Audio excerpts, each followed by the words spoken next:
Follow my man, Jovan Haye. Hey, man, thank you as always, brother. We do it again, bud. All right, God bless, man. All right. Coming up next, Emory Hunt.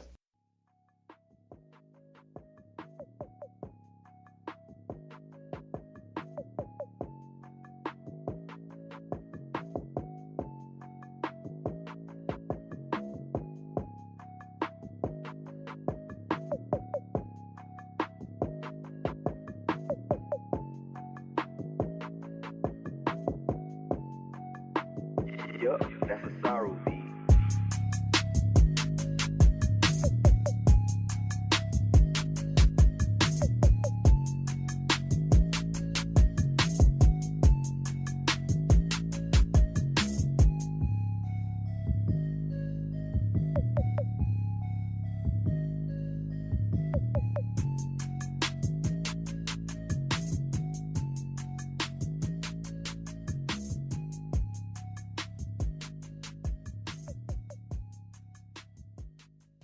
Hip-hop fans, I got a great album for you.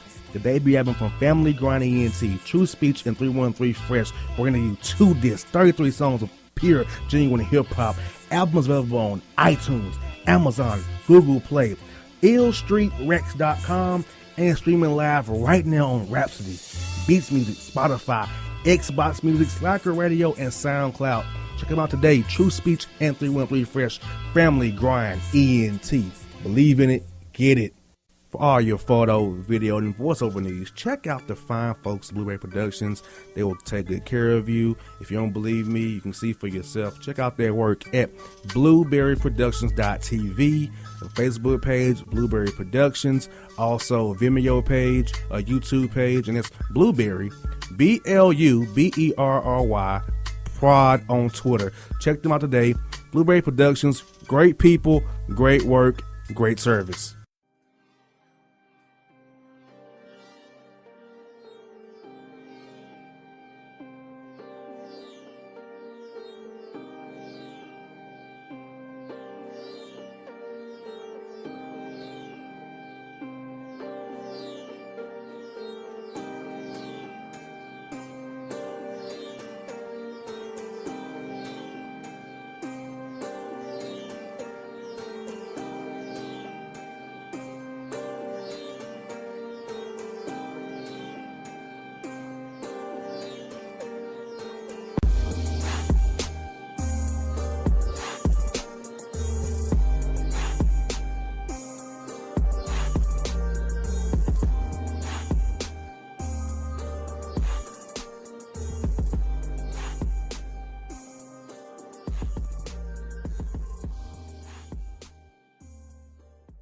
Much to enjoy the Bossman Show with John Beckler right on the Bossman Radio Network. We just had a epic interview with former Tennessee Titan, Vanderbilt Commodore, and Tampa Bay Buck, Jovan Haye. But coming up next, we got our buddy from footballgameplan.com covering the Senior Bowl in Mobile as we speak down there, getting it in as he always does, chopping wood. Our man Emory Hunt. Emory, what's good, my brother?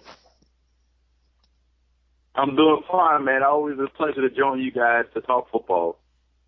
Yes, indeed. Now, Emory, we all know the Colts got Peter-rolled by the Patriots last Sunday. Does this now Deflategate saga put an asterisk or a charge to victory or what the Patriots have accomplished so far this season? I just find it hard to believe that this outrage has lasted this long. I'm still trying to figure out why people are upset. I would never be mad at what happened. I can't find myself to be angry about something that was so irrelevant to the outcome of that game that we're still talking about it 5 days later. It's amazing to me. Well, I think that, this kind of thing is Super Bowl week, media run up, and on top of that, like you said, I mean, it was just such a complete dismantling of the Colts by the Patriots. And as our last guest, Jovan, mentioned, that the coaching mismatch in that game, again, in favor of Belichick over Pagano. I think that's where the story is rather than Deflategate. I'd be interested to get your opinion on where that, game was won. The game was won because the Colts, one, kept turning the ball over, and two, they couldn't stop the run. Those two things will get you beat each and every week, each and every game. It just so happened it came to a head versus New England. The Patriots were able to move the football very well, but they started to turn the ball over, and you giving the Patriots that offense extra possession. And when they were able to run the football effectively like they did all game, that was a problem. The Colts had their chances. They just didn't take advantage of them, and the game got away from them pretty quickly. And Emory, watching the NFC Championship game, all I kept saying to myself was, Russell Wilson cost himself a bunch of scratch with his performance.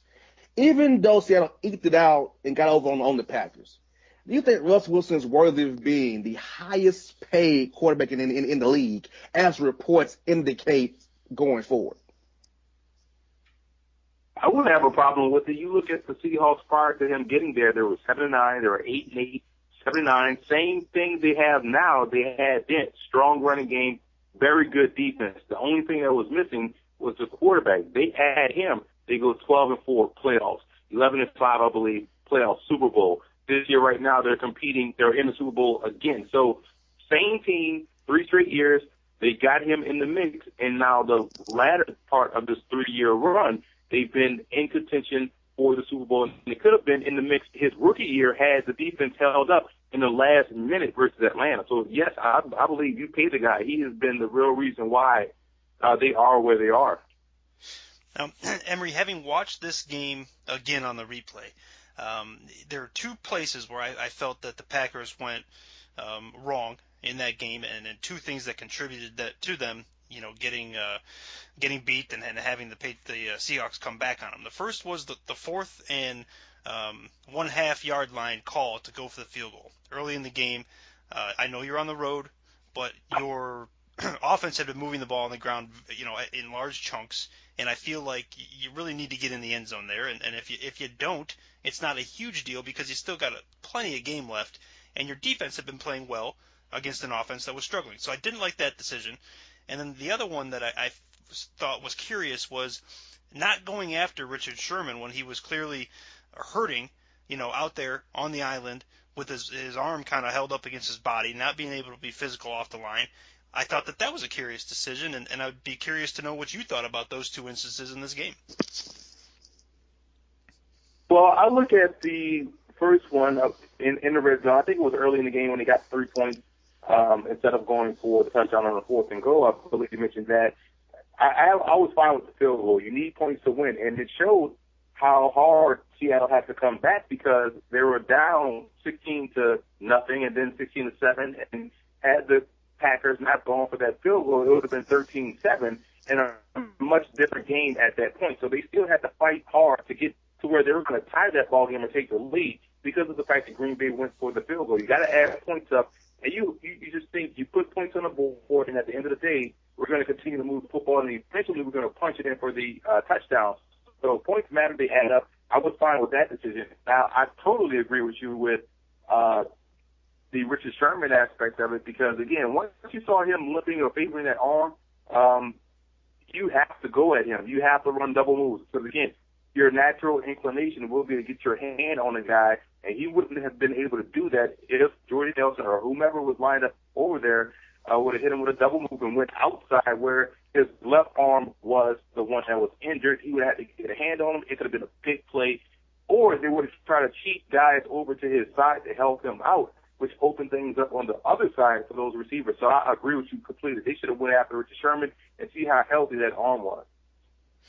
Okay, well, now, moving in a different direction, there's reports that indicate that Seattle's debating internally whether or not to bring back Marshawn Lynch. This is nothing new. We've kind of seen these reports floating around through the course of this year and in years past, to be honest with you. Sunday's game was a great example.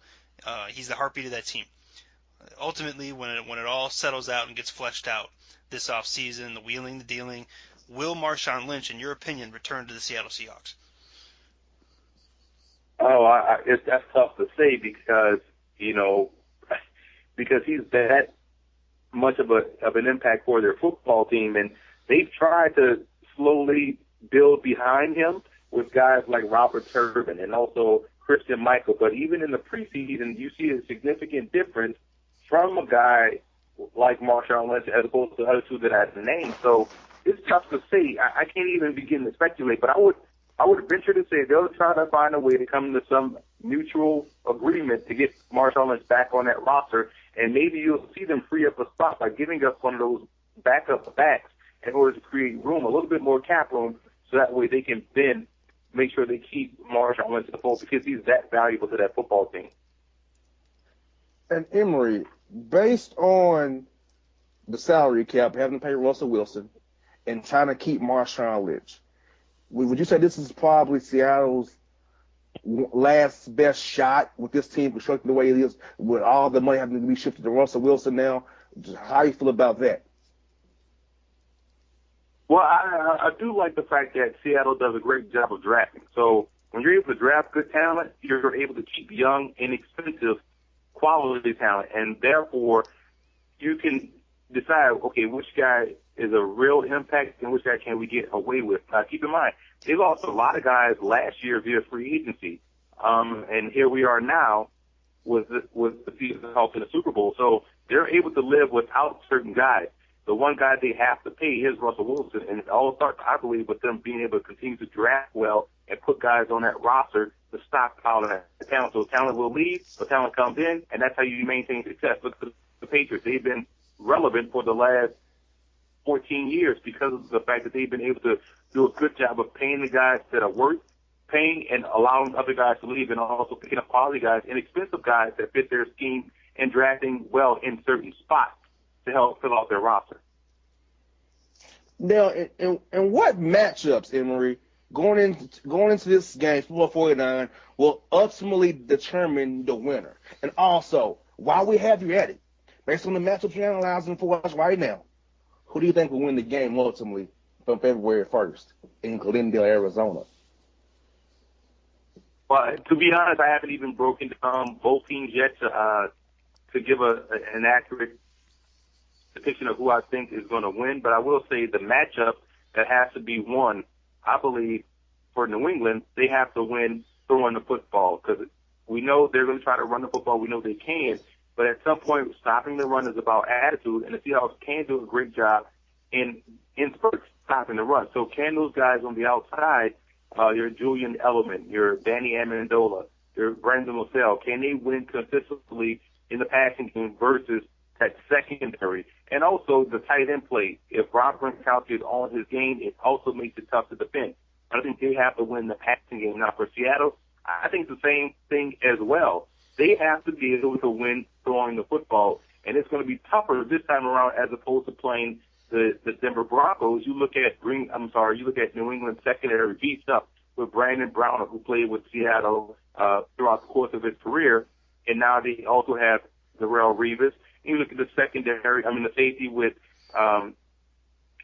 the young guy from Rutgers, his name's McCourty, and they have the strong side backer in Jamie Collins that can also cover effectively in the intermediate as well as rush. So I think the Patriots are very strong in the back seven, and that makes it tough to throw the football intermediate and deep. So I think both teams will have to win on the flanks if they want to be successful. Well, I can't disagree with any of that, Emory, but what I would like to do is get a little on-site info from you from the Senior Bowl. Being a Cleveland Browns fan, we're perpetually interested in the draft and prospects. So, hit me up with some of what you're seeing down there at the Senior Bowl, man. Well, a couple of guys have stood out to me by far, and one is Division III offensive lineman Ollie Marpet out of Hobart College, which is a school up in upstate New York. He's 315, came in as a left tackle. Obviously, he's going to move inside and play other spots. He can play right tackle in the pinch. He can play left tackle in the pinch. But I think he's going to make his money inside at left guard. And where he has a lot of success is at the front of attack. This is a guy that has been stonewalling Washington's Mavericks defensive tackle, Danny Shelton. And he has clearly had the best week of any offensive lineman, regardless of team, north or south. So I think you want to keep an eye on him, Division III guy that may go higher because of what he was able to do this week here at the Senior Bowl. And in the secondary, Josh Shaw. Goodness, I saw him last week versus competition down at the East-West Shrine game. He got the call up after a big week of practice and a big play in the game. He had an interception to shut down a drive, got the call up to the Senior Bowl, and all week long has been impressive, locking guys down, doing the same things